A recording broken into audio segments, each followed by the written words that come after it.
Hello, viewers. In today's Legends of Tennis series, we are going to talk about Jack Kramer.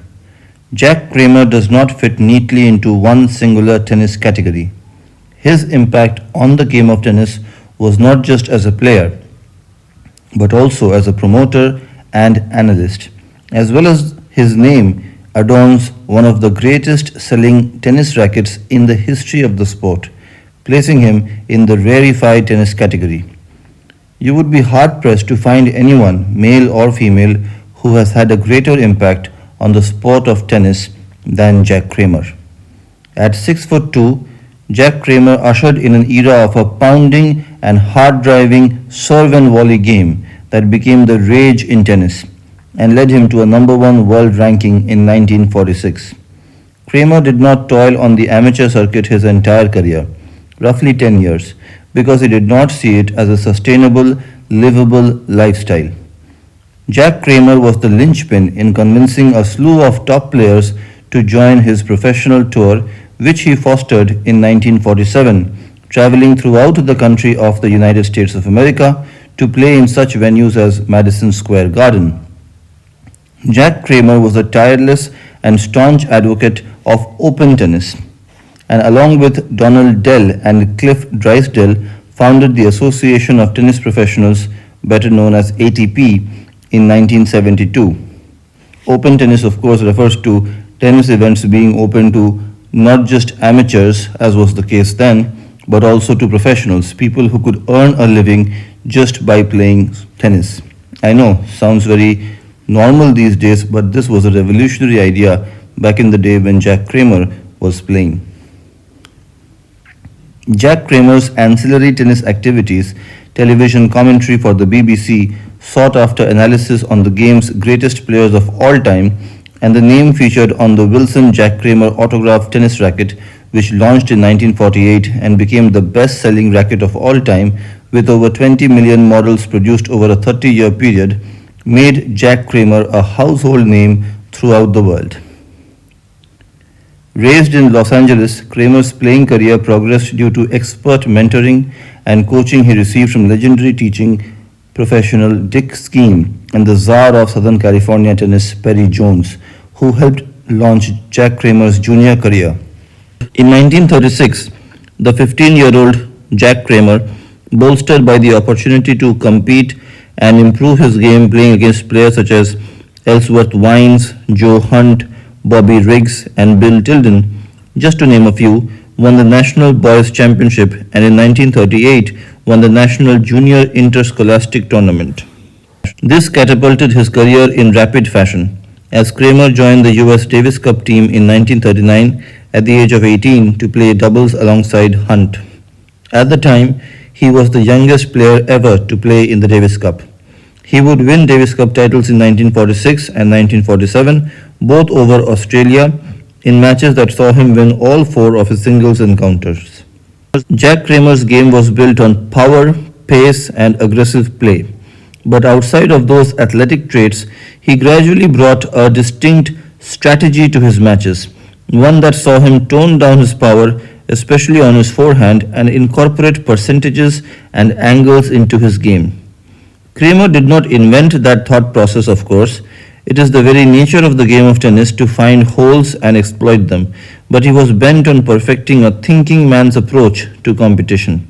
He thrived on turning an opponent's weakness into an advantage. He liked to calculate gambles when needing to close out a match, or when so far down, gambling became mandatory strategy.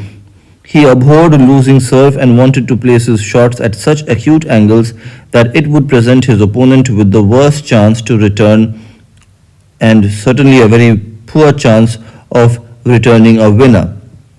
This strategy worked more often than not, as Jack Kramer won 10 major titles, 3 coming in singles at the US Nationals in 1946 and 1947, and 1 singles title at Wimbledon in 1947. His doubles titles were earned at those 2 majors as well, at the US Nationals in 1940, 41, 43, and 47, and at Wimbledon in 1946 and 1947. He also won 1 mixed doubles title at the US Nationals in 1941.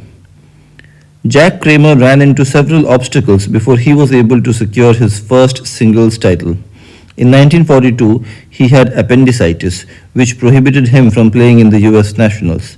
Ptomaine poisoning curtailed him during the same event in 1943, losing to his longtime friend Hunt in the finals 6-3, 6-8, 10-8, 6-love.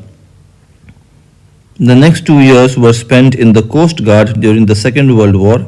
Playing at Wimbledon in 1946 as the second seed, he developed severe blisters but persevered anyway, bandaged and playing with a glove. It did not help him overcome Yaroslav Drobny in the fourth round, losing 2-6, 17-15, 6-3, 3-6, 6-3.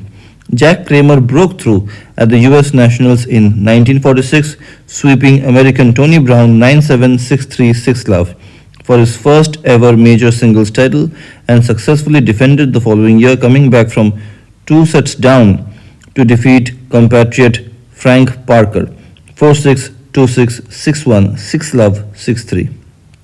After competing so diligently against Drobny at Wimbledon in 1946, Kramer did not let a golden opportunity slip away in 1947, convincingly defeating Brown for a second time in a major final 6-1, 6-3, 6-2. Jack Kramer's tenacity as a serve and volley player reaped benefits for him in doubles competition, where Jack Kramer was a perfect 6 for 6 in the majors, all being won in straight sets. The US Nationals were won with Ted Schroeder in 1940, 1941 and 1947, and with Parker in 1943. Wimbledon titles were alongside Brown in 1946 and Bob Falkenberg in 1947. His mixed title in 1941 at the US Nationals was partnered with Sarah Palfrey. By the close of 1947, Jack Kramer had earned his fill of major championships and US amateur singles and doubles championships, and he turned professional. Chicago promoter Jack Harris paired Kramer and Riggs into head-to-head competition that earned Kramer $37,000, and Kramer not only became professional player but a promoter as well, luring top pros to join the tour.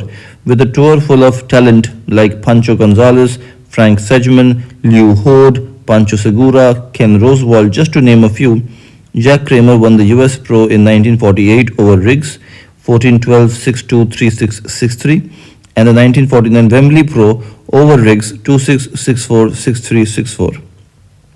Jack Kramer advanced to the 1950 French Pro Final. The gambler on court downplayed his promotion of the professional game, saying anybody with a little gamble in him could have done it. But Jack Kramer wasn't just anybody. He was a keen tennis mind, one who in 1968 devised the Grand Prix, which was a series of tournaments that led to what is now known as the Masters Championship for the top 8 players. In his role as executive director of the ATP from 1972 to 1975, it was Jack Kramer's urging that led to the 1973 Wimbledon boycott that saw 79 players withdraw from competing, including 13 of the top 16 seeds. Longtime tennis journalist Bud Collins put the decision into historical perspective, writing, "The boycott made the ATP. The players' message to the ITF was clear. They were finally united in an organization to influence their own destiny." Kramer's astute tennis knowledge became the barometer of tennis analysis for both male and female players. Jack Kramer was never at a loss to share his opinion, as he did in a highly recommended book on tennis, his 1979 autobiography, The Game, My 40 Years in Tennis.